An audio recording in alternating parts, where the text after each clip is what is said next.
S41, war number 9, and we are up against Jedi Assassins. And this time my team will be Tigra, Valkyrie and Professor X. I will be taking Path 1 in Section 1, as well as the Doctor Doom on the shared fight. Then I'm also taking Jessica Jones and Ebony Maw on the Hazard Shift and Root nodes. After that I'm taking Path 7 in Section 2, as well as that Zemo on the shared fight.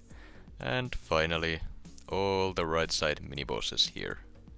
So I got quite a few fights here, a couple scary ones as well, but shouldn't be any too risky matchups. Well, I say shouldn't, but there will be some situations this time around.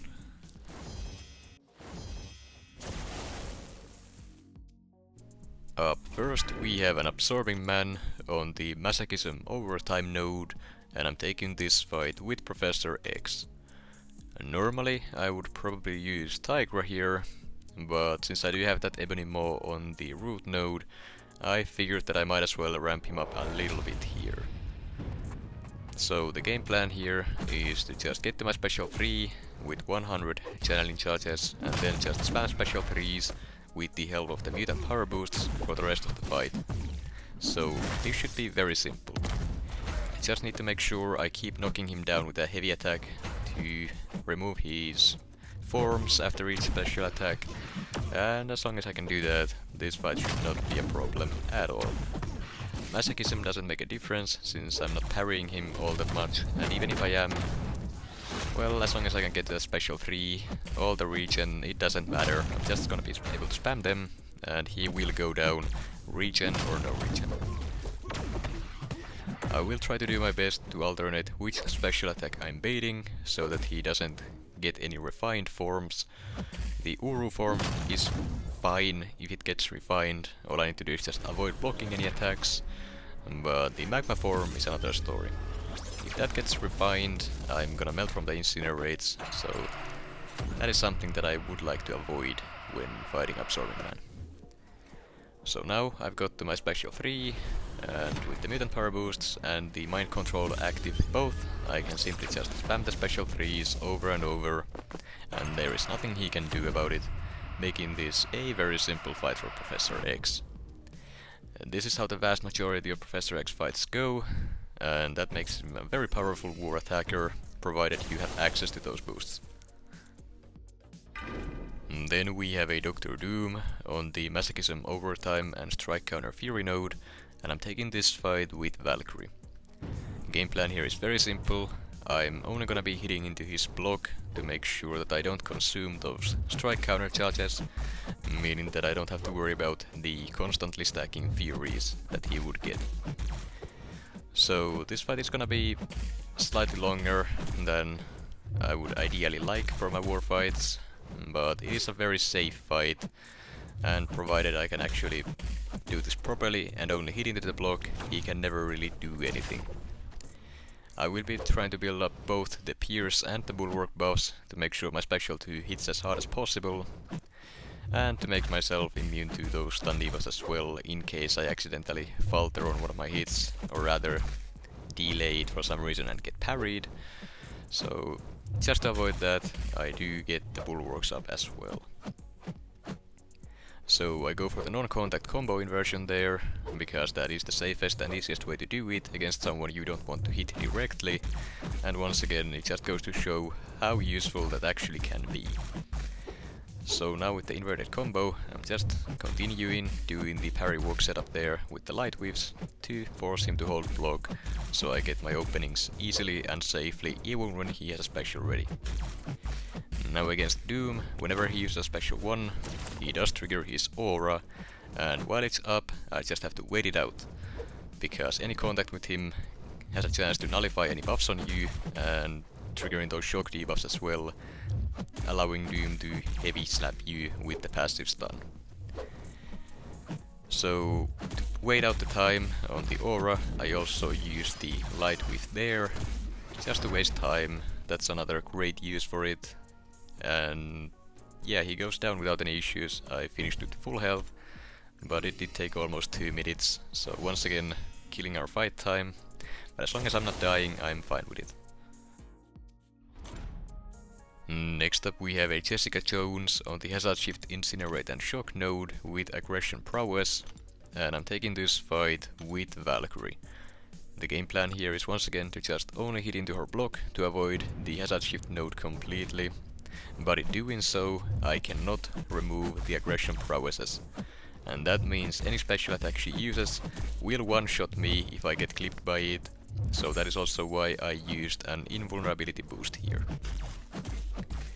Now I did also have Odin's Aptitude and Shock Resistance pre-fights here.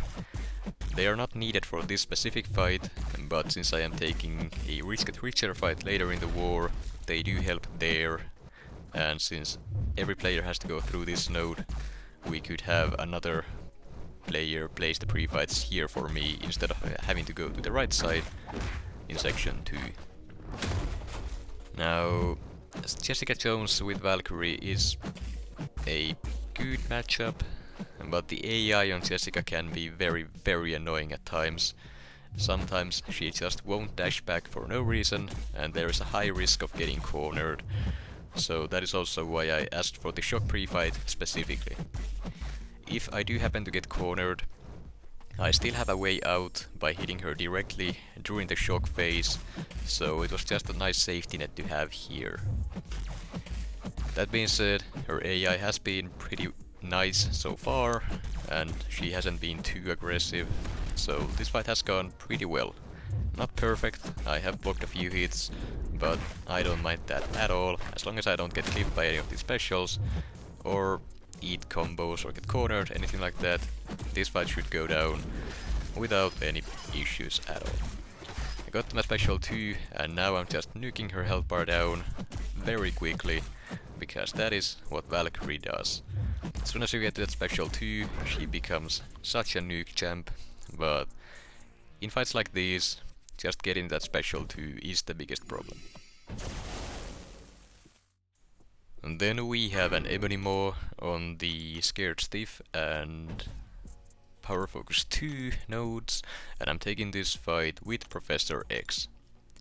I have Odin's Protection pre-fight here for me to make this fight not as scary, but even then it is kinda scary due to Bubble Shield and Ebony Maw just being, well, Ebony Maw.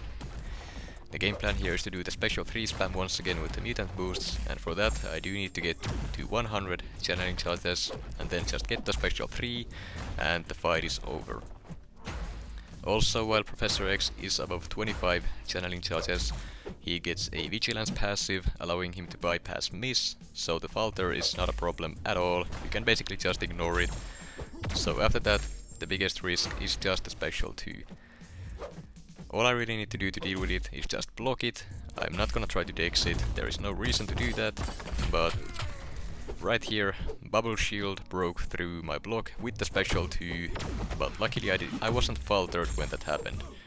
I did take some degen damage, and thanks to the Odin pre-fight I did cap the special 2 damage as well, so I didn't get punished too hard for it. And right here,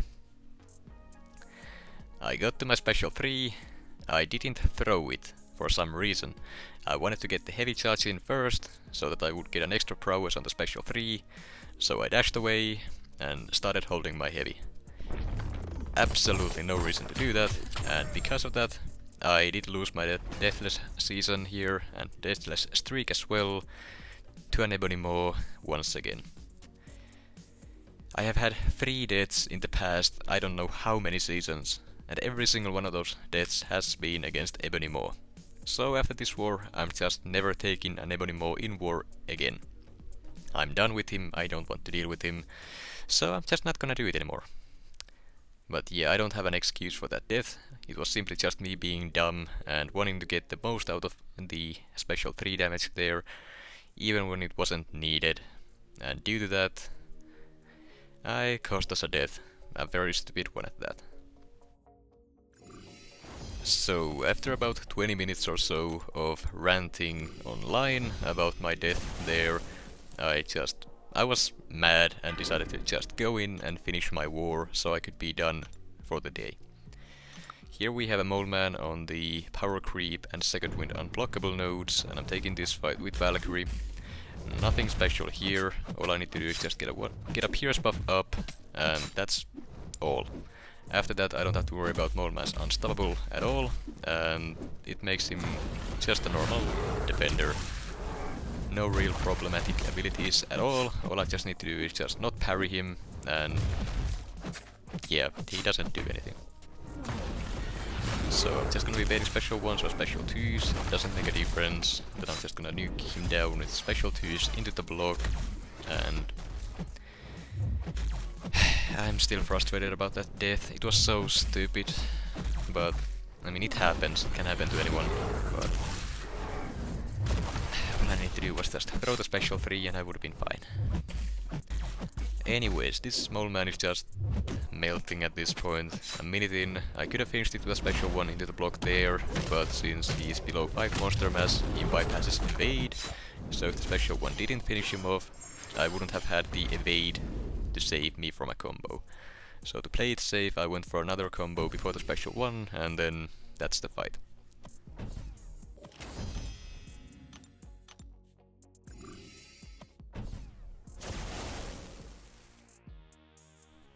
Then we have a Kingpin on the Second Wind Unblockable and Make a Stand nodes, and I'm taking this fight with Professor X, and the plan here is once again the special 3 spam with mutant power boosts. Kingpin himself is not a hard defender by any means, all you gotta do is just keep baiting the special 1s, and that's about it. The debuff shrugging is annoying, but it's not an issue if you're not relying on debuffs. So all I just need to do here is just get to that special 3, ramp up my channeling charges with some heavy attacks, and the fight is done. I do need to make sure that I have removed the Make a Stand protection before I drop the special 3, otherwise it's not gonna do anything and I'm not gonna be able to get enough power to be able to chain the special 3s. So that being said, this fight is very easy and very simple. Not nearly as risky as that Ebony Maw was, but even then I did make a mistake here and I did get clipped, but that's just me playing while tilted, so I definitely should have taken a longer break before going in, but I was done with war and I just wanted to get it done and over with. So now that I'm at my special 3, the fight is over, no protection, no nothing to prevent me from doing this. So just a couple special 3s and he will drop like a rock.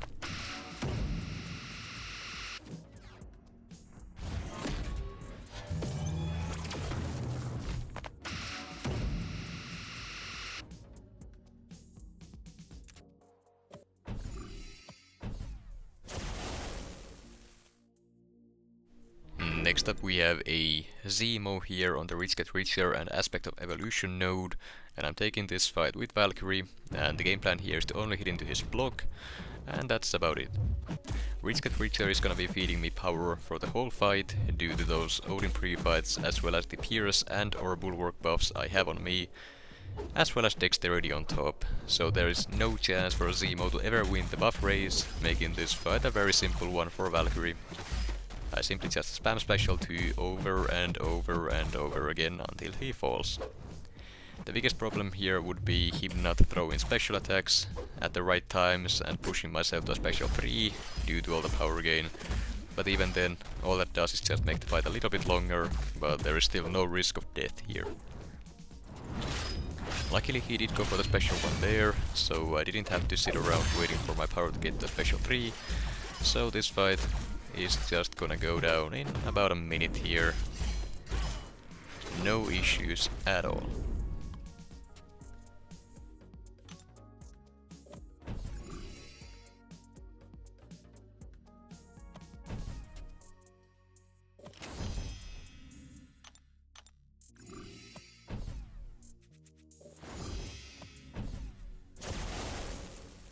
Then we have a Bishop on the Safeguard miniboss node, and I'm taking this fight with Tigra. I don't normally like taking Bishop with Tigra, even though it does work very well. There is some risk to it.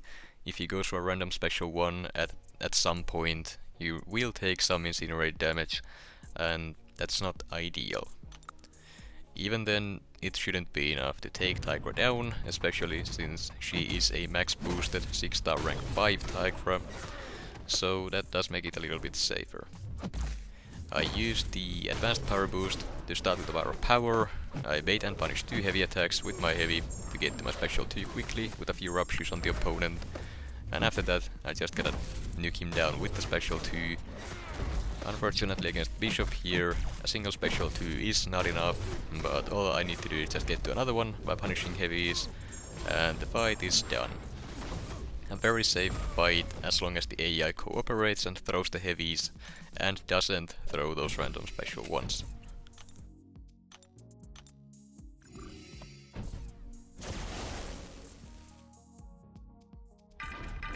Next up we have a Korg on the Stunning Reflection and Polka Dot Power mini-boss node, and I'm taking this fight with Valkyrie. And once again, I cannot recommend taking this matchup. Valkyrie against Korg does work if you know what you're doing and if you're very comfortable with the matchup, but Valkyrie doesn't really counter Korg in any way. The only thing she does is bypass the unstoppable, but other than that, you have to deal with all of Korg's abilities on your own. So, that being said, this fight is one of my favorites as well, due to how smooth it usually goes with Valkyrie, provided I play well myself. And that is also why I shouldn't have taken this fight now, because I was still tilted about my death against Ebony Maw. And if you're taking fights like this, where you really need to know what you're doing and be able to focus, being mad while you're playing is not a great idea, because it makes you prone to mistakes. That being said, so far the fight has gone pretty well. It started out pretty rough since his AI was being passive and didn't really go for any of my intercepts, so I just said screw it. I punished the special one with a medium even while the rock shield was up. Did take some chip damage from it, but that's fine. This is the last Valkyrie fight of the war, so I'm not worried about having to use potions. And at this point I have my buffs all ramped up, and all I just need to do is just keep repeating this over and over, hit him until he falls, and that's it. I'm just gonna let the rest of the fight play out, unless something special happens.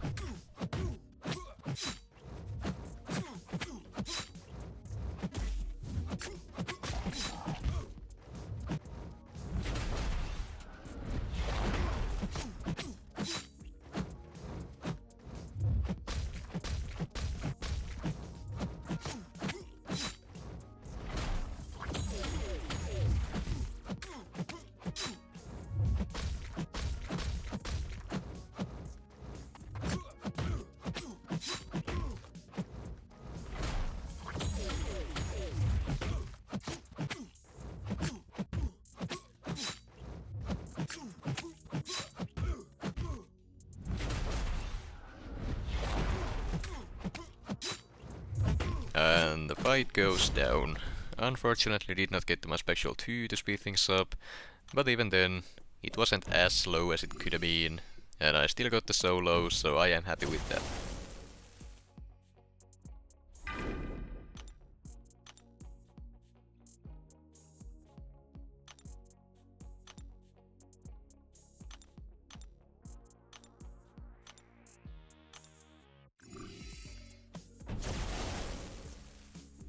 Then we have the final fight of this war, a Killmonger on the Brute Force mini-boss node, and I'm taking it with Professor X.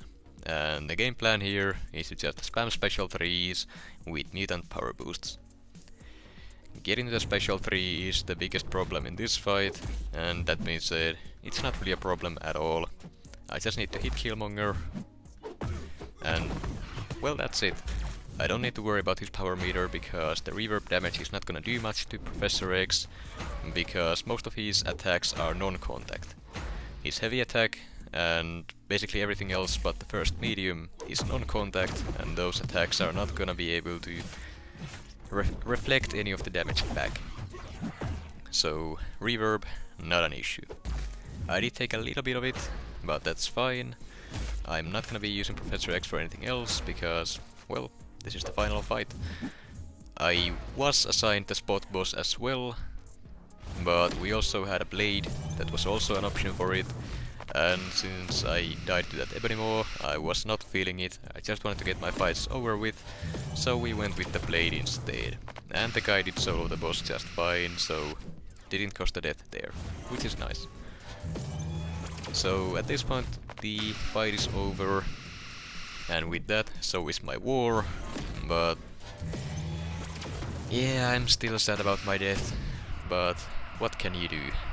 One death here and there, I can't be too sad about it, but I would rather just not die again. As for the results, we did end up losing the war 0-6. So they did donut us and we played horribly with 6 deaths, so at the very least I didn't cause us to lose the war. I didn't help the situation, but at least it wasn't like a single death kinda deal, so at least there's a silver lining in that.